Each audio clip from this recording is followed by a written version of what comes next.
दोस्तों, मैं अमन कुमार बीएससी की क्लास में आप लोगों का मोस्ट वेलकम है।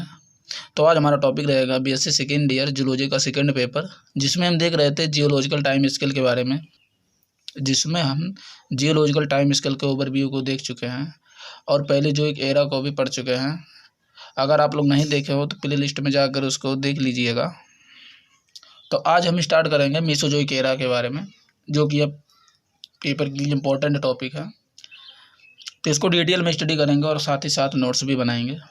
तो चलिए स्टार्ट करते हैं। तो मेसोजोइक एरा यानी कि Mesozoic era began about 23 crore years ago and continueds for about 17 crore years. यानी कि ये मेसोजोइक एरा जो था वो 23 करोड़ वर्ष पहले प्रारंभ हुआ और लगातार 17 करोड़ वर्ष तक चला। और इस पूरे टाइम में क्या क्या परिवर्तन हुआ पृथ्वी पर, या इस पूरे टाइम में क्या क्या चेंजिंग देखने को मिली एनिमल्स में, उन्हीं को हम देखेंगे। तो this era is called age of reptiles, यानी कि इस एरा को एज ऑफ रेप्टाइल्स के नाम से भी जाना जाता है, क्योंकि इस एरा में जो है रेप्टाइल्स का ज़्यादा विकास हुआ था। This era is divided into 3 periods, यानी कि इस पूरे एरा को 3 भाग में डिवाइड किया गया है, या 3 पीरियड्स में डिवाइड किया गया है। और जिसमें पहला हमारा है ट्रेसिक पीरियड। तो इसको देख लेते हैं। This period began about 23 crore years ago and continueds for about 3.5 से 4 करोड़ ईयर्स। यानी कि जो ट्रेसिक पीरियड था ये 23 करोड़ वर्ष पहले प्रारंभ हुआ और लगातार 3.5 से 4 करोड़ वर्ष तक चला। और इस पूरे टाइम में क्या क्या परिवर्तन हुआ उसी को इसमें देखना है। इसमें सबसे पहला जियोलॉजिकल कंडीशन, यानी कि उस टाइम में जियोलॉजिकल कंडीशन क्या थी। The climate was hot and dry, यानी कि उस समय जो है जलवायु गर्म तथा शुष्क थी। एंड लैंड एलिवेशन, और भूमि के उभरने से helped expansion of continents and desert, और भूमि के उभरने से महाद्वीप तथा मरुस्थल को बनने में सहायता मिली। यानी कि हम कह सकते हैं कि उस समय जो है भूमि के उभरने से महाद्वीप तथा मरुस्थल को बनने में सहायता मिली। अब इसमें फना देख लेते हैं, यानी कि कौन कौन से जंतु आए थे। दिस पीरियड इन, यानी कि इस पीरियड में snails, involve molluscs, modern insect and sea urchins, diversified and spared, यानी कि ये जो एनिमल्स थे इनका विकास तथा विविधीकरण हुआ था। अब फना में अगला पॉइंट हम देख लेते हैं। प्रिमिटिव एम्फीबियंस डिसअपीयर, यानी कि जो प्रिमिटिव एम्फीबियंस थे वो विलुप्त हो चुके थे। Reptiles diversified and spread at a fast rate, और जो रेप्टाइल्स थे उनका विकास तथा विविधीकरण वो फास्ट रेट में हुआ, यानी कि बहुत तेजी से हुआ। जैसे Gantt lizard like dinosaurs upon land, यानी कि बड़े छिपकली के आकार के डायनासोर्स का विकास हुआ अपॉन लैंड, जो कि पृथ्वी पर। फिश लाइक इक्थियोसोर्स, और मछली के आकार की इक्थियोसोर्स का। एंड लिजर्ड लाइक, और छिपकली के आकार की टीरोसोर्स का। इन वाटर, और वो वाटर में रहते थे। अगला पॉइंट है egg laying mammals called prototherians appeared in this period, यानी कि और जो अंडे देने वाले मैमल्स जिसे हम प्रोटोथेरियंस बोलते हैं वो इसी पीरियड में आए थे। अब नेक्स्ट हमारा है जुरासिक पीरियड।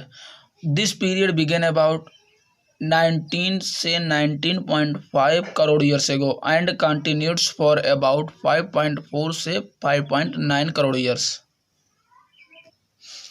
यानी कि ये जो जुरासिक पीरियड है 19 से 19.5 करोड़ वर्ष पहले प्रारंभ हुआ और लगातार 5.4 से 5.9 करोड़ वर्ष तक चला। और इस पूरे टाइम में क्या क्या परिवर्तन देखा गया उसी को इसमें स्टडी करेंगे।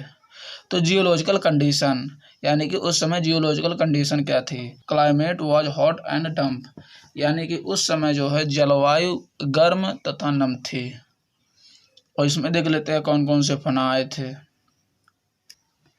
These reptiles were dominant upon land and in air and waters, यानी कि रेप्टाइल्स का विकास जो है पृथ्वी पर भी हो गया था और वायु में भी और जल में भी हो गया था। अगला पॉइंट हम देख लेते हैं। Marine reptiles had paddle like limbs, यानी कि जो जलीय रेप्टाइल्स थे उनमें पैडल लाइक लिम्स पाए जाते थे, जिससे उनको स्विमिंग करने में सहायता मिलती थी। और अगला हम देख लेते हैं, dinosaurs were dominant upon the lands, यानी कि डायनासोर्स का विकास पृथ्वी पर हुआ, जिसमें मोस्टली हर्बीवोरस यानी कि ज़्यादातर शाकाहारी डायनासोर्स पाए जाते थे, जैसे डिप्लोडोकस एंड ब्रैंकियोसोर्स, यानी कि ये जो डायनासोर थे ये हर्बीवोरस थे यानी कि शाकाहारी थे।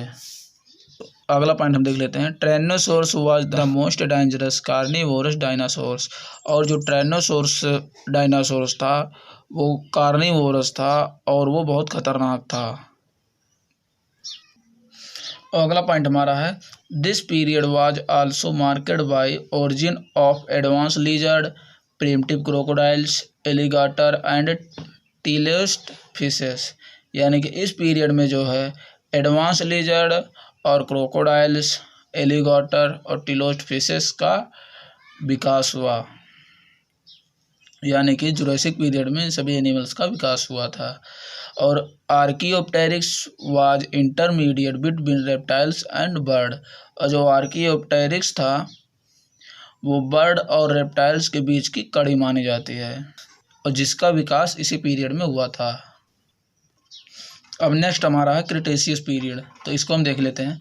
This period began about 13.6 crore years ago and continued for about 7.1 crore years, यानी कि ये पीरियड जो है 13.6 करोड़ वर्ष पहले प्रारंभ हुआ और लगातार 7.1 करोड़ वर्ष तक चला।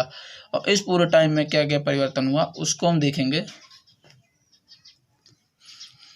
तो इस पूरे टाइम के बीच जियोलॉजिकल कंडीशन क्या थे उसको देख लेते हैं। Expansion of oceans and swamps awkward, यानी कि उस समय जो है समुद्र तथा दलदल बने। अब दूसरा पॉइंट हम देख लेते हैं, the Rocky mountain revolution towards the end of this period, यानी कि इस पीरियड के अंतिम चरण में रॉकी माउंटेन्स बने, जैसे माउंटेन लाइक यानी कि पर्वत के आकार के हिमालयाज हो गए, एंडीज हो गए, एल्प्स एटसेट्रा। तो ये था हमारा जियोलॉजिकल कंडीशन। तो इसमें देख लेते हैं फना, यानी कि कौन कौन से जंतु आए थे। The giant reptiles become extinct, giant reptiles यानी कि जो बड़े रेप्टाइल्स थे, जैसे बात कर लेते हैं डायनासोर्स की, तो वो जो थे विलुप्त हो गए हैं। अब क्यों हुए? Mainly become of their heavy body, कुछ तो हैवी बॉडी से, लेक्स ऑफ फूड और भोजन की कमी से, and large scales destruction of their egg,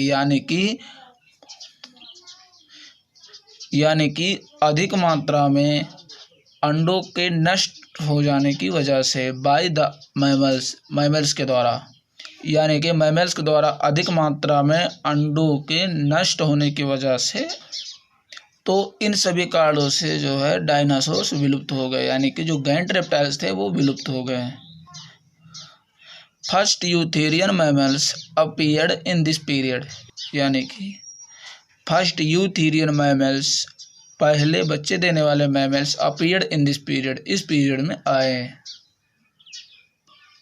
तो ये था हमारा क्रिटेशियस पीरियड। तो आज हम लोगों ने देखा मेसोजोइक एरा के बारे में। अगर वीडियो पसंद आई हो तो लाइक करें और चैनल को सब्सक्राइब करें।